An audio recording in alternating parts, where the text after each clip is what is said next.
No campo, muitos produtores enfrentam desafios financeiros que colocam em risco anos de trabalho e investimentos. Mas o alongamento das dívidas rurais pode ser uma alternativa estratégica para recuperar o fôlego e manter a produção ativa. Nesta reportagem, você vai entender como a assessoria jurídica especializada pode fazer a diferença na renegociação, na proteção do patrimônio e na segurança do homem do campo. Começa aqui, começa agora, mais um programa Câmera Brasil.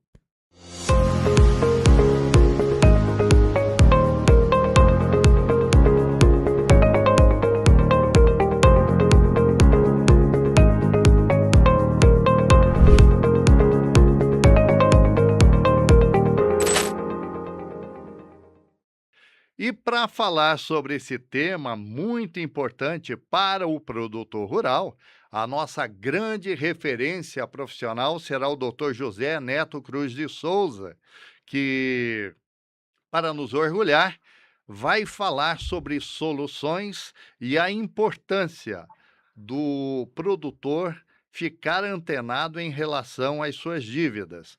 Doutor, a primeira pergunta, e já saudando o senhor, é sobre: é inteligente para o produtor rural, na hora do perrengue, se antecipar e procurar um banco para facilitar ou fazer um tipo de renegociação? Perfeitamente. Eu costumo falar com o produtor rural, sobretudo meus clientes, que é melhor ele antecipar do que ele esperar uma execução rural. Porque ele, quando ele antecipa, ele vai preparar os documentos necessários, como, por exemplo, um laudo de frustração de safra, laudo de capacidade de pagamento, e ele vai antecipar, ele vai chegar até o banco, até a instituição financeira que fez aquele empréstimo para ele, com esses laudos na mão, juntar com um documento que a gente chama de um requerimento administrativo, e ele vai poder fazer esse pedido de alongamento, que a gente faz esse pedido de forma administrativa, perante ao banco. E que é muito importante porque esse produtor rural ele tem a possibilidade de requerer esse alongamento de dívida com as taxas de quando ele pegou esse crédito. Vamos supor, se ele pegou um crédito há 5 anos atrás e por algum motivo a lei, a vontade dele, por uma frustração de safra, ele não tem condições, né, temporariamente de pagar aquela parcela, ele pode alongar essa dívida com as taxas de quando ele pegou. Exemplo, se ele tomou esse empréstimo a 4% ao ano, ele vai poder fazer também esse alongamento com a taxa sendo aplicada de 4% ao ano. E um detalhe muito importante, que ele ainda tem aí um prazo de carência de 1 até 3 anos para quitar e ainda podendo chegar até 20 anos para ele quitar as parcelas anuais. Podemos dizer que esse endividamento desse agricultor, desse produtor rural, o brasileiro em si, realmente aumentou nos últimos anos? Sim, o endividamento da agropecuária aumentou significativamente de uns anos para cá. Principalmente assim, vamos pegar assim o efeito pandemia, pós-pandemia. Não afetou não só o empresário mercantil, mas esse empresário aí que a gente chama que é o empresário a céu aberto, que é o produtor rural. E além disso, teve também o quê? O produtor rural que pegou um crédito há 3, 4, 5 anos atrás, ele não ia imaginar que ia acontecer uma guerra como tem, já tem para 4 anos mais ou menos aí, a guerra entre a Ucrânia e a Rússia, por exemplo, que afetou o produtor rural não só no Brasil todo, mas no mundo todo. Aí agora nós temos também aí uma guerra entre o Irã, lá no Oriente Médio, Estados Unidos, que também afetou o produtor rural brasileiro e muito. Que eu gostaria até de fazer uma ressalva aqui, o seguinte: o ano 2025 teve uma safra recorde de quê? De grãos. Mas ainda assim, o produtor rural, em 2026, agora ele vai ter problema. problema em que capacidade de pagamento, capacidade temporária. Haja vista que, em que pese que houve uma safra recorde, entretanto, os insumos, em virtude aqui dessa guerra, vamos falar, do Oriente Médio e da Rússia, os insumos aumentaram em torno de mais ou menos 63%. E esse produtor rural, ele não está preparado para esse aumento desse insumo. Então, ele produziu. Só que, com o aumento dos insumos, essa capacidade de pagamento dele vai ficar prejudicada. Entendi. E esse problema atinge mais pequenos, médios ou grandes produtores? Ou, na verdade, está atingindo a todos? Na verdade, atinge a todos. Porém, o pequeno produtor, ele vai sentir mais porque ele, por ele ser um pequeno produtor rural, tem crédito à disposição dele? Tem. Todavia, tem mais dificuldade de pegar esse crédito. O médio produtor, ele já tem uma maior capacidade, ele tem mais um acesso a esse crédito, mas ele vai sentir também, porque a pressão dele em cima dele é maior. O grande produtor, ele tem uma capacidade financeira melhor para pagar? Pode ter. Mas ele também sofre, porque do jeito que sofre o pequeno, o médio, o grande produtor também vai sofrer, porque ele trabalha com o fluxo de caixa, ele trabalha com a programação. E uma vez que impactou uma frustração de safra, um excesso de seca, um excesso de chuva, uma epidemia de praga, uma política externa de preço, de uma política agrícola, ele não prejudica, ele não interfere, não é só no grande produtor, no pequeno ou no médio, ele interfere no todo. Entendi. A queda nos preços das commodities influenciou quanto nesse endividamento? Influenciou bastante, até porque o produtor rural, como eu falei, quando ele pega um crédito, seja ele agropecuário ou agrícola, ou pecuário, quando ele apresenta um projeto perante o banco para ele pegar um determinado valor, vamos supor, se ele pegou um dinheiro emprestado para adquirir gado, naquele momento ele comprou aquele gado, que ele pegou aquele dinheiro, dando um exemplo de R$ 300 na arroba. Mas se acontecer alguma frustração de safra, se houve, por exemplo, um excesso de seca, não vai ter o quê? O desenvolvimento do capim. Se não tem o desenvolvimento do capim, aquele pasto, aquele gado vai emagrecer. Se aquele gado emagreceu, ele vai perder peso e esse produtor rural, a tendência é vender ele por um valor menor. Então, isso vai impactar. A mesma coisa na agricultura. Se o produtor rural ele produziu grão, mas chega lá na frente, muitas das vezes ele tem a produção, só que chega na hora de vender, de escoar o produto dele, mesmo que seja um escoamento desse produto internamente, seja dentro do Brasil, ou externamente, vou voltar aqui para o exterior, ele vai sofrer por isso. Nós temos um exemplo quando houve o tarifaço do presidente dos Estados Unidos, que ele excepcionou algumas culturas que podia ser exportada. E eu vou dar um exemplo, duas que ficaram fora aqui. Vou falar aqui no meu estado aqui da Bahia. O cacau, a cultura do cacau, e o café não entrou essa exceção. Então, assim, esse produtor rural que tomou empréstimo para o plantio de café, para o plantio do cacau, ele sofreu muito com isso e teve um prejuízo significativamente. Hein, doutor, o produtor está conseguindo honrar seus compromissos ou já vemos um alto nível de inadimplência? Hoje, assim, dados oficiais, produtor rural, assim, em torno de 70% dos produtores rurais estão endividados. Agora, eu quero fazer uma ressalva. O produtor rural ele está endividado, não é culpa dele, não. Porque é o que eu costumo falar, e quem trabalha com o direito do agronegócio, quem trabalha com o agronegócio, sabe. O produtor rural ele é um empresário a céu aberto, que ele está propício ao quê? Ele está propício a todos esses fatores climáticos, que eu já acabei de falar e vou repetir, excesso de chuva, excesso de sol, epidemia de praga, entre outros fatores que não dependem da vontade dele. que é uma coisa que é natureza. Então, assim, e além disso, ele ainda tem ainda o problema da política de preço, da política externa, que eu acabei de dar o exemplo aqui das guerras que vem acontecendo aí. E aí, o prejuízo deles é grande. Então, está havendo aumento de pedidos de recuperação judicial no agronegócio? E mais uma: o acesso ao crédito rural ficou mais difícil? Se sim, por quê? Sim, em relação ao pedido de alongamento de dívida rural, aumentou significativamente. Ou seja, eu vou falar assim, bastante.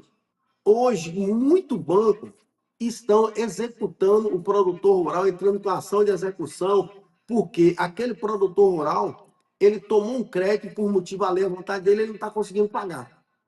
Então, o que está?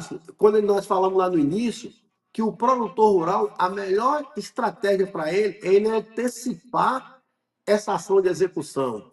Ele não esperar que o banco, se ele, houve uma frustração de safra na atividade dele rural, que ele antecipa essa frustração de safra, esse problema, e vai até o banco, lógico que através de um advogado especialista em alongamento de dívida rural e execução rural, para que faça um trabalho bem feito, que faça um pedido bem feito, que com certeza ele vai resolver o problema dele.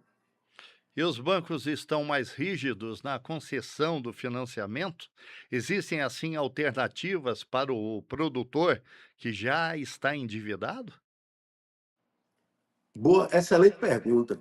O produtor rural, isso assim, eu vivo no dia a dia, eu vivo na prática isso, junto com meus clientes, com produtores rurais no Brasil todo.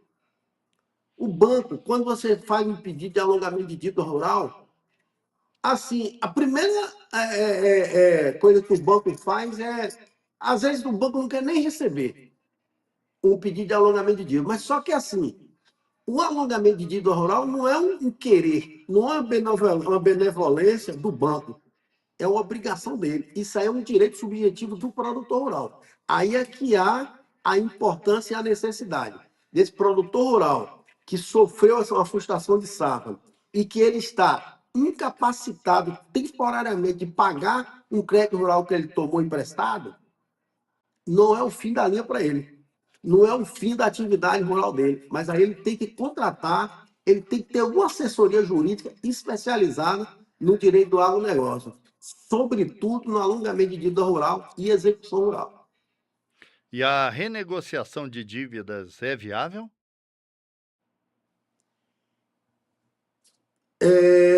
Quando se fala em renegociação, é muito importante que a gente faça uma diferença. Vamos fazer uma diferença entre renegociação e alongamento e ou prorrogação de dívida, que é a mesma coisa. Por quê? A renegociação, ela geralmente ela é proposta pelo banco. Só que essa renegociação ela não é benéfica para o banco. Por que eu falo isso?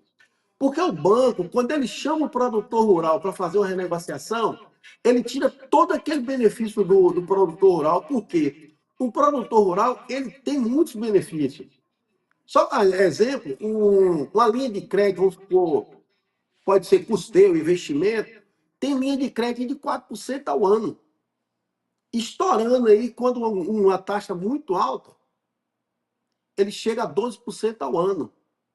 Mas o que acontece? Muitas das vezes, o produtor rural, ele coloca, na hora que ele vai pedir um alongamento, que o banco fala que é um alongamento, mas na verdade não é, ele aumenta, ele tira aqueles benefícios, ele coloca taxa lá de 15, 18, 20. Eu estou com um caso prático aqui no escritório de um produtor rural que o banco tirou. Ele tinha tomado um empréstimo a 8%, ele foi até o banco sem uma assessoria jurídica, o banco colocou para 23% uma série, a outra está dando 35%. Enquanto que, se esse produtor rural, se ele fazer um requerimento de um alongamento de dívida rural, que é a mesma coisa de uma prorrogação, através de um advogado especializado no ramo, ele vai fazer esse alongamento de dívida com ele, com o quê? Com o banco, que essas taxas que deverão ser aplicadas, as taxas quando ele tomou empréstimo. Ou seja, se ele tomou empréstimo na época 4%, e se ele for fazer esse alongamento dessa dívida, essa dívida dele também vai ser alongada até 4% ao ano. E detalhe, Muito importante, porque quando o produtor rural ele pede, ele está solicitando para fazer um alongamento, é porque naquele momento ali está incapacitado temporariamente de pagar aquela dívida, seja a parcela ou o contrato todo. Só que a lei, tanto o Manual de Crédito Rural, o Decreto-Lei 167 de 1967, entre outras leis que regulamentam o crédito rural, fala que o produtor rural que tomou um empréstimo rural e que houve uma frustração de safra, ele tem o direito de pedir um alongamento de dívida, da dívida dele, com carência para pagar, que vai de 1 até 3 anos, podendo chegar até 20 anos. E que eu gosto de frisar sempre, com as taxas originais, ou seja, daquelas taxas de quando o produtor rural tomou aquele empréstimo. Se foi 4%, aquela dívida dele será alongada, será prorrogada também 4%. Perfeito. Então vamos lá. Quais são os mecanismos legais para reorganizar as dívidas rurais? E também, o planejamento financeiro ainda é negligenciado no campo? Planejamento hoje que mais o produtor rural usa, que lança a mão, é o que eu acabei de falar, que é o alongamento de dívida rural. Porque com o alongamento de dívida rural, com essa carência que vou colocar, que a partir desse laudo de capacidade de pagamento, desse laudo de frustração de safra que foi realizado naquela atividade do aquele produtor, constatando que houve a frustração de safra e que aquele produtor rural ele tem uma incapacidade temporária de pagamento, mas que ele tem uma capacidade futura de fazer aquela, de pagar aquela dívida, o que, é que vai acontecer? Quando ele tem aquele prazo de carência de 1 até 3 anos, é como se ele está ganhando ali um prazo para ele respirar, para ele se reestruturar. Então, se ele consegue um prazo de 3 anos de carência, mais 12 anos para pagar a dívida dele anual, ele vai se reestruturar durante esse prazo da carência e para daqui a 3 anos iniciar o pagamento. Então, assim, é uma estratégia muito boa e isso está na lei que regulamenta o crédito rural, porém, poucos produtores rurais sabem. E detalhe importante que eu gosto muito de chamar a atenção do produtor rural, que o banco não fala isso para o produtor rural. O banco, quando o produtor rural está em dificuldade financeira, que procura o gerente chama ele de meu amigo, bate, dá um tapinha nas costas dele e fala: vamos fazer uma renegociação, eu vou te ajudar. Só que a renegociação não é o caminho, não é uma estratégia boa para o produtor rural, porque a renegociação, da forma que muitos bancos fazem, sem querer falar nome de banco aqui, só, em vez de ajudar o produtor rural, só vai prejudicar.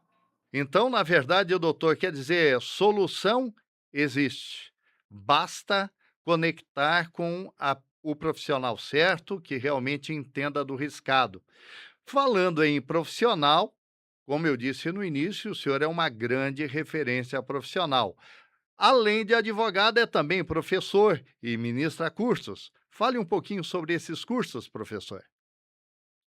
Sim, além de advogar com alongamento de dívida rural e execução rural há muitos anos, para vários produtores no Brasil, eu também, isso após muitos pedidos, muitas mensagens de vários advogados no Brasil todo, eu acabei de lançar um curso com o nome Alongamento de Dívida Rural e Execução Rural na Prática, onde eu ensino os advogados a trabalhar nesse mesmo ramo que eu trabalho. Ou seja, eu estou colocando o meu dia a dia, a minha rotina, como fazer um alongamento de dívida rural, como fazer uma execução rural, que lá eu ensino que uma execução rural, ela não é o fim de linha, ela não é a descontinuidade, ela não vai fazer com que aquele produtor rural pare de trabalhar. Agora, se esse produtor rural for citado, ele receber uma citação de uma execução rural e ele não contratar um advogado que realmente entenda, ele pode ter muitos prejuízos. Eu quero só dar um exemplo aqui. O produtor rural que recebe uma ação de busca e apreensão, o banco entra com a ação de busca e apreensão que emprestou o dinheiro para o produtor com alienação fiduciária. E se ele não fizer uma defesa bem feita, com certeza o juiz vai mandar retirar ou a máquina, algum bem que ele comprou, que aí pode ser que vai atrapalhar na continuidade da atividade rural desse produtor. Doutor, me permita fazer um adendo aqui, ou talvez a palavra certa seria uma ressalva. Além de advogado, além de professor, o senhor também sente na pele, porque também é um homem do campo? Sim, eu sou formado em técnico em agropecuária, sou ex-produtor e advogo há mais de 20 anos na área. E daí nasceu essa necessidade, como eu presto tanto serviço, eu advogo para vários produtores rurais, e como eu já falei, muitos pedidos, muitas mensagens dos advogados, eu criei esse curso, porque assim, eu entendo que eu sozinho, uma minoria que tem poucos advogados especialistas nesse ramo no Brasil, eu entendo que mais advogados têm que também se especializar nessa área, tem que fazer parte desse nicho da advocacia, até se não pensando só em honorário, mas pensando também em ajudar o produtor rural, que é um empresário altamente sofrido. Perfeito. Quero agradecer a sua participação, que de forma didática passou com brilhantismo, de forma objetiva também, as melhores informações, soluções para você que é produtor rural e também para você que é profissional, conforme foi falado aqui, citado durante a matéria, um advogado e precisa se especializar, se antenar cada vez mais. Muito obrigado pela sua participação. Deixo ao senhor os meus sinceros votos de progresso e êxito nessa sua profissão que é maravilhosa e entrego a você o tempo necessário para as suas considerações finais. Eu quero deixar uma mensagem diretamente para o produtor rural. Falar assim, produtor rural, preste atenção. Uma ação de execução, uma cobrança, muitas das vezes ela não está correta. E só para resumir, uma, uma execução de um banco, uma execução rural, ela não é incontestável. Agora, ela passa a ser incontestável se esse produtor rural não contratar o advogado certo, não contratar um advogado especialista em execução rural e alongamento de dívida. E assim eu quero finalizar, deixando aqui os meus contatos. O meu número de telefone é 73988337385. Vou deixar também aqui na tela um QR Code para o produtor rural que queira maiores informações a respeito de alongamento de dívida e execução rural, que eu estou à disposição. Vou deixar também um QR Code para que o advogado, para o colega que tenha interesse de entrar nessa área, que clica aí no QR Code, que eu estou aqui e tenho o maior prazer de passar um pouco do que eu sei. Porque eu tenho comigo o seguinte, que o sol brilha para todos. Entretanto, a sombra é a gente que conquista. Então, venha comigo. Um abraço.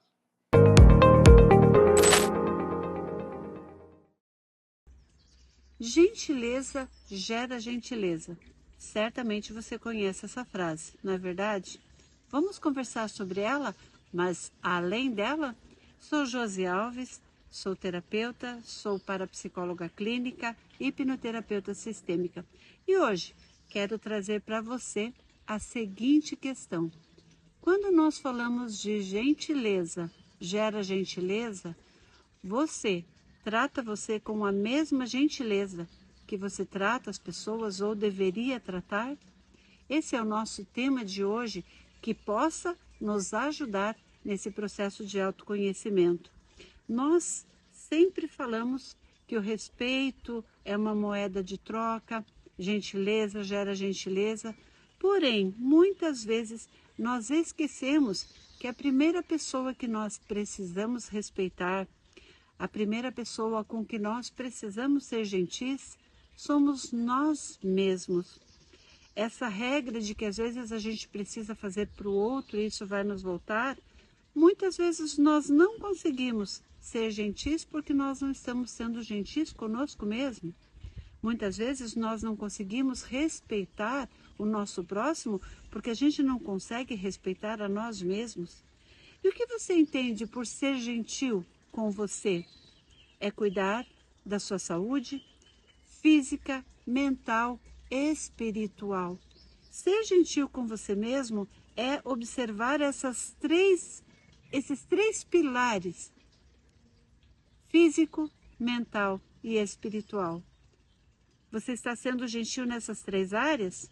Ou talvez você está sendo gentil somente no lado físico? Ou só no lado mental, emocional? Ou às vezes no espiritual? Ou às vezes você não está sendo gentil com você em nenhuma dessas áreas. E aí, como é que você vai exigir gentileza ou conseguir ser gentil com os outros? A primeira pessoa que precisa ser gentil com você é você mesmo. Saiba ser gentil, acolher as suas dores, acolher as suas tristezas, acolher quem você é de verdade. Procurar ser gentil com você mesmo é o primeiro passo para ser gentil com todas as outras pessoas. Ou às vezes você consegue ser tão gentil com os outros que esquece de ser gentil com você. É uma questão muito importante, necessária para viver e buscar cada vez mais uma vida em equilíbrio. Pense nisso. Até o próximo vídeo.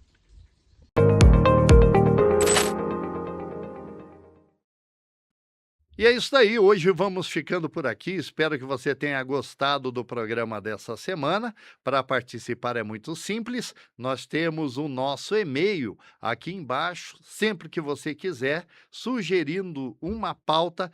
Com certeza vamos tratar com carinho e quem sabe estaremos falando do assunto que você quer conhecer mais um pouquinho. A todos um grande abraço e até o nosso próximo encontro.